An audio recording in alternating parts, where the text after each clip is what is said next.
Oh, what a beautiful day. I feel like a champion out here with the Audi S5 Sportback. And what's that? Well, we're gonna go into it. And why you would potentially buy this or run for the hills. Let's get started.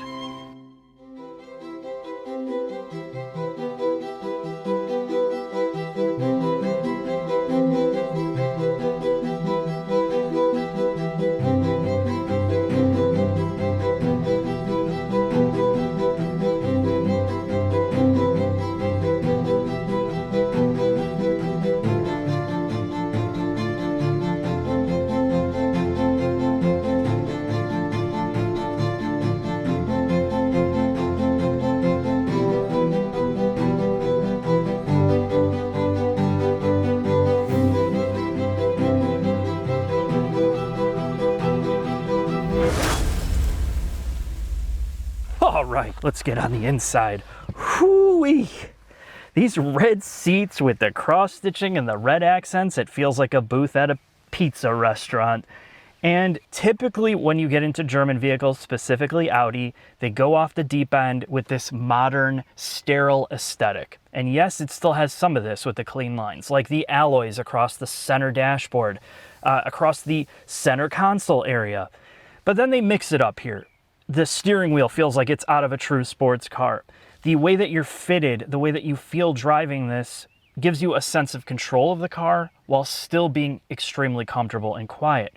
And I'm going to say this so many times during the course of this video, they did a great job on balancing the daily driver aspect, the things that you want in a car you use every day, and the little elements that make it feel more special or, again, give it character.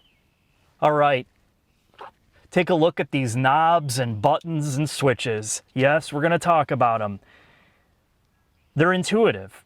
The HVAC controls, despite them having this little touch-sensitive stuff and the menus, I love that the way that you operate this. I like the way that you can immediately figure out what the hell's going on, how to activate the core functions of the car without having to go into their MMI or infotainment screen.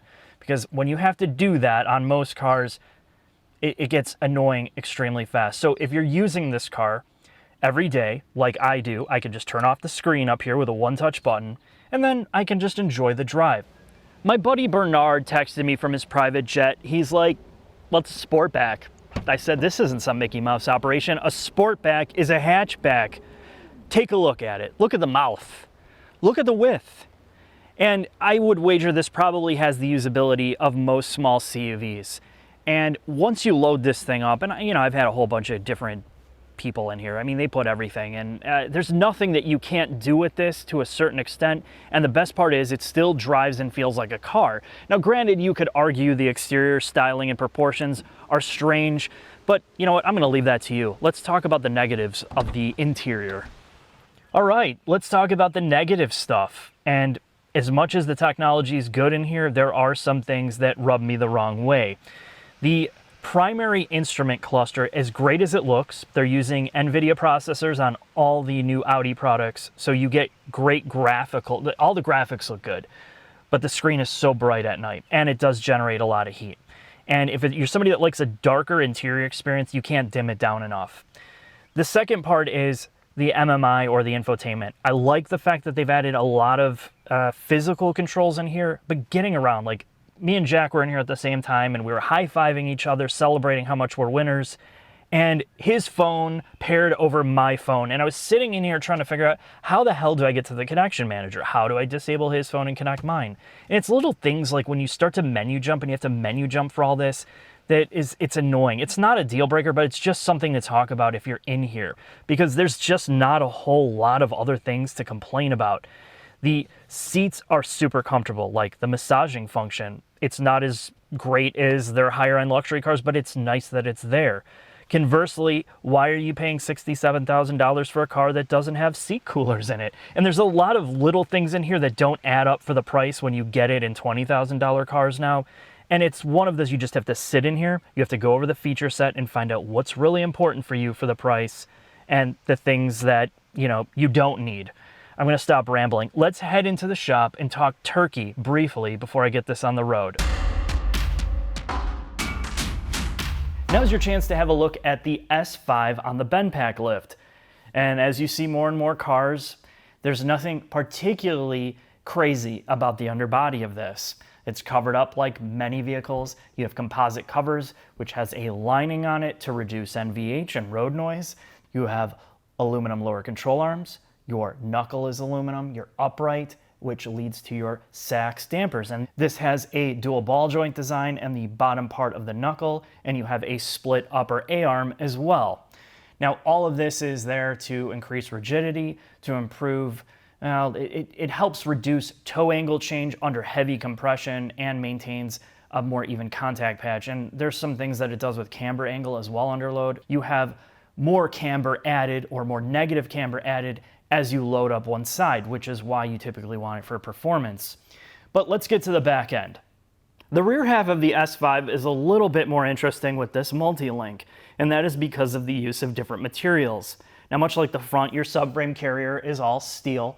However, your lower control arm, or your primary arm that also adjusts toe, is this big aluminum piece which houses the spring assembly, which is separated from the shock absorber, which again is a Sachs or ZF damper. So, why or how they use all these different types of materials could be about cost, manufacturing, all of that. But the big thing back here with Audi's system is their electromechanical or electrohydraulic rear differential, which is pretty much operates like the Haldex unit. You have hydraulic fluid that activates your multi-plate clutch, which can slip and unslip and transfer torque more smoothly, which is why one of the primary reasons this car feels so balanced in terms of performance. It doesn't particularly understeer to death. It doesn't oversteer like crazy and you're all over the place. It just feels neutral all the time, and that is thanks to this and a lot of the electronic programming. Let's take a quick look under the hood. Under the hood of the S5, and before I talk about the engine, I just got done dropping this on the Longacre wheel scales, and as you can tell based on this chart, it has an excellent cross balance of about 51%. And you want it closer to 50%.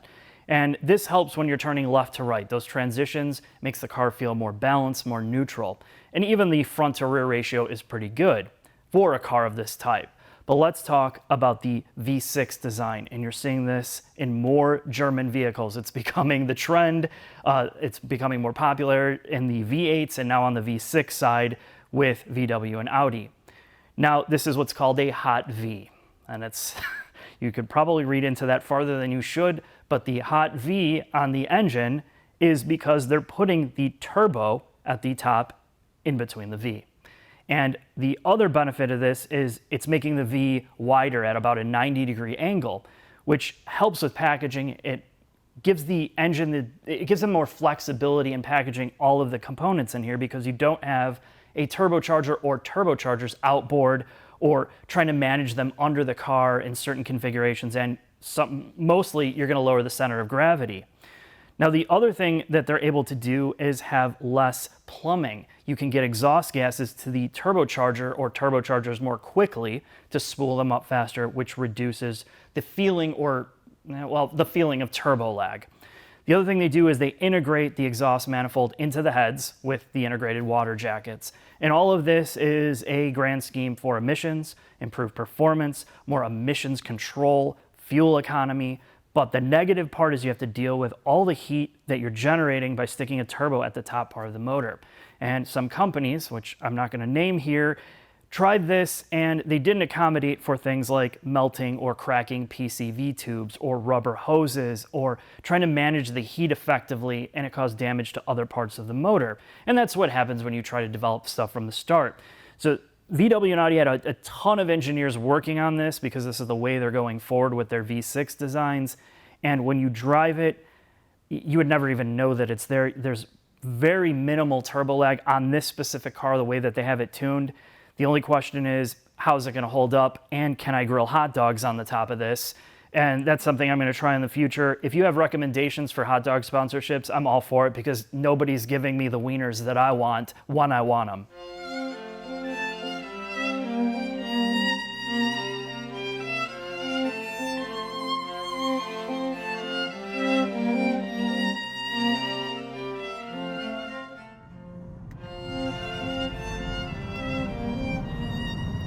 Setting off in the Audi S5 Sportback, which is, essentially a glorified hatchback sedan.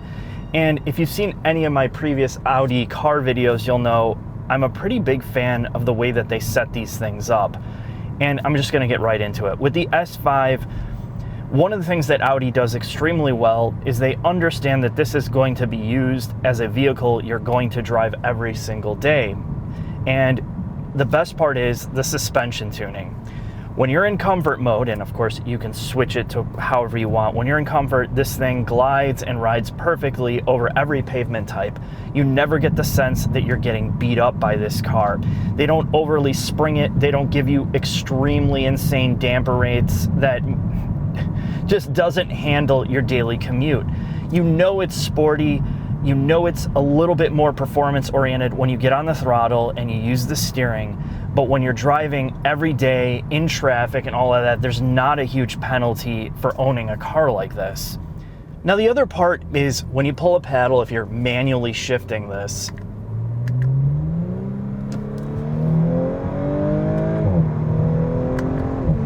the transmission performance isn't as fast as like what you get out of the BMWs, but it finds a really good balance in terms of smoothness. It's always really smooth. And then when you are in the more aggressive drive modes, and I configure my stuff to individual, it's so satisfying because there's just a little bit of sound there. It doesn't sound synthetic.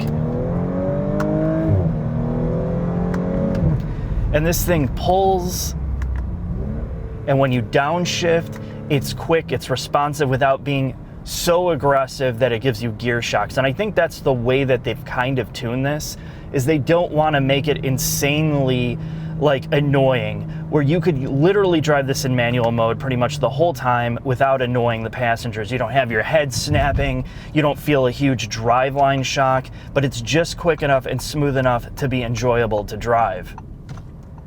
Now we talked about two things here, damping and transmission performance. Both are great at performing your daily driving tasks and of course giving you the performance you want when you drive this more aggressively.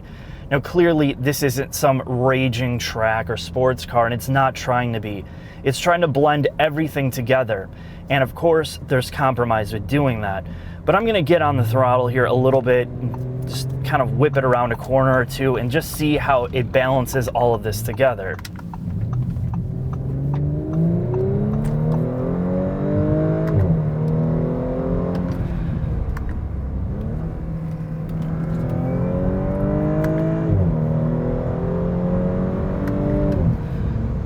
This thing hauls ass. It feels so good and satisfying to drive, but one of the biggest negative parts is it auto upshifts, and I'm not sure why they would do this, why they would strip away your ability to hold revs, but it's one of the biggest downfalls if you enjoy driving this in a sporty fashion.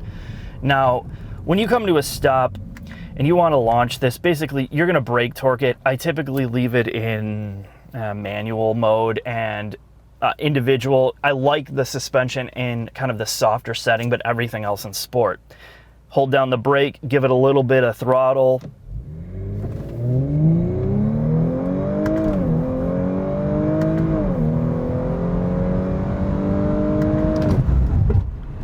The transmission programming changes when you brake torque it from a start. When you brake torque it from a start and you launch it, your shifts get much more aggressive than when they do when you typically launch this car, and I've noticed this with many vehicles. So if you're looking for a more aggressive drive, that's how you do it. But typically, it's just so smooth. I would say that's really what the S5 is about, and pretty much all the modern S cars. There's smoothness, you get great performance, you get great engine performance, the brakes feel pretty natural. Everything is pretty much set up here to enjoy this as a daily driver, and it gives you the confidence like this could be a track car, but it really is not. I've driven this almost every day, and when you're driving it every day, you still want to be in it. When you want to drive more aggressively, it has just enough horsepower and performance to give you everything that you want out of a performance car. But of course, it might not be as hardcore for some. you know, it really is on the softer side, and it's also not going to feel as hardcore as like those M cars are, or even like the M kind of pseudo M badge vehicles. This doesn't ride as firm, it doesn't feel as edgy, it doesn't feel as balanced, but the all-wheel drive system in here is great at neutralizing a lot of the understeer. It doesn't particularly go crazy sideways. So again, this is a super approachable vehicle that you're gonna drive every day with all the performance things that you want to about 7/10. And if you want something more hardcore, you just have to go up to the RS line. But that's enough of that. Let's head into the final thoughts. Final thoughts on the Audi S5 Sportback. I'm gonna get right into the pros and the cons. Start with the pros. I was really surprised by this car because I had some preconceived notions of what it was and what it wasn't. And here it is, the hatchback. It is far more usable than a trunk. I could put everything I could possibly want in here without needing a CUV. It has 2 or 3 usable seats in the back, more like 2. I put 2 adults, 4 people in here, loaded up, drove great distances, and enjoyed almost every single minute in it. And the passengers had 0 fatigue. And that says a lot because you can still have fun. The motor is great. The performance that you get from the turbocharging system it's so smooth that it kind of defies logic. Now, yes, there's a little bit of lag getting off the line. You have to brake torque it to really throw you back. But when you do, you can utilize almost every single you can utilize all the horsepower in this car on the street, still have fun, not go to jail, and still have a comfortable ride. And that's really one of the final things, is the ride comfort is superb. It handles every pavement type without being overly firm. It doesn't matter what drive mode. And even the transmission performance is so smooth. And when you want to drive it in manual mode, it just snaps off shifts so quickly. And it sounds good doing it. No fake engine noise either. I love it. Now, the cons are partly that there's no modes with the automatic transmission where it doesn't auto upshift for you. And it's one of the biggest annoyances. And it's kind of connected to the point, if you're looking for something really hardcore, this is not. They found just a great blend between street driving and a little bit of performance driving, but the suspension may not be firm enough for you if you want to drive hardcore. The trans is just, it doesn't allow full control. The driving dynamics aren't super edgy. The all-wheel drive system is always coming in to kind of keep you in check. You can't get this thing sideways. And that, again, this is what Audi does good. They separate the models in a better way than most companies. You got a regular A4 and A5, you got the S, you got the RS, and this is right in the middle. It's just one of the best street cars you can get with a little bit of performance. Now, the last cons is it looks like it's so friggin' sterile. It's so boring to look at. People are like, God, they just fall asleep looking at it. Some people are not gonna like how sterile the interior is. I think it's pretty modern, but I got to admit, even though the fit and finish is pretty good, it is that's one thing it's lacking. It's lacking character. And if you can get over that part, you're gonna love driving the S5. Thanks for watching. I'll see you next time. This savage geese, I hate him, I hate him. I'm gonna show you how to get back at him on Yelp and all that other stuff.